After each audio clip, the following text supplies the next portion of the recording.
In this lesson, we will learn how to trade when the trends on the 10-minute and 1-minute charts are incongruent.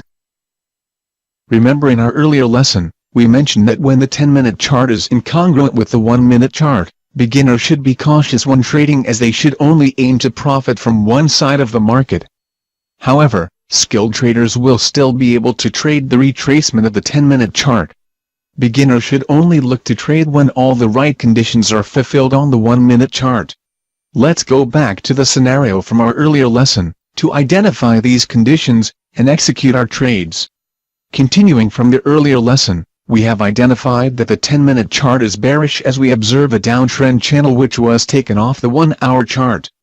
Also, we saw a series of lower highs that indicates a persistent selling interest in the market. Let us now zoom into the 1-minute chart of this area to get a closer look at the price action. In the 1-minute chart, you can observe that initially, the market broke the support at 125.55, but there was no follow-through. Instead, there is an inverted head and shoulder key reversal pattern which indicates that the bulls were trying to reverse the bearish sentiment. This concept of key reversal patterns will be taught in detail in your later lessons. Even though we have identified earlier on from the 10-minute chart that the market is bearish, we can always trade the retracement when we have confirmed using the price action from the 1-minute chart that the market is buying. We confirmed that the market was buying when it successfully traded back above 25.55. The important thing to look out for at this point is to observe that the price continues to stay above this level. And indeed, the retracement held above 25.55 as a higher low. Also, we observe the formation of a triple bottom, indicating that the market is potentially turning bullish. Before we move on, do realize that there is a resistance level at 125.84 which has been tested many times. Let us now zoom into this portion of the 1-minute chart to get a clearer idea of how the price action unfolds before we move on to look for buy opportunities. In this portion of the 10-second chart, you can see that 125.62 is a level that has been tested many times as a support and resistance level. This level seems to be a current imaginary line where traders seem to be bullish above and bearish below. From the price action observed, we can see that the bulls tend to buy at the crossover, above 62, while the bears tend to sell at the crossover, below this level. Keeping this in mind, we would move on to see how price action continues to unfold as we look for opportunities to buy. When we look at how the price action unfolds on the 10-second chart, we can get a better idea of how the triple bottom from the 1-minute chart can build up to give us potential buy opportunities. Most importantly, we must keep in mind that we always need 3 good reasons before we enter a trade. From the 10-minute chart we saw previously, the market formed a series of lower highs.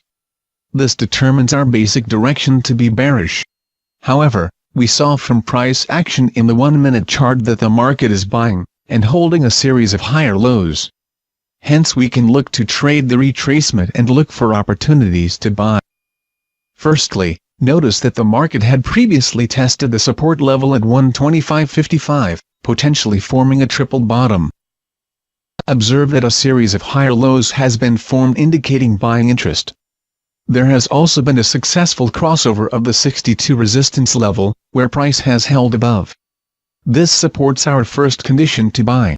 Now we see that a pullback has held above the 25.62 resistance level for the second time, giving us our second condition to buy. We can hence prepare our buy order at 25.68, which is 1 pip above the previous high. Finally, we are ready to submit our order as we observe that a consolidation ahead of 68 held for 50 seconds and continued to stay above the 65 level, which is the previous consolidation and breakout level. We are now in the trade. Do note that even after we have entered our trade, price should not trade below the 65 level. If it does, we should be cautious, as it may mean that the break above 68 may just be a false break. Congratulations! In this case, price has successfully broke above the 68 level and we managed to get a 3p profit within 90 seconds. Now, let's not rush to continue buying.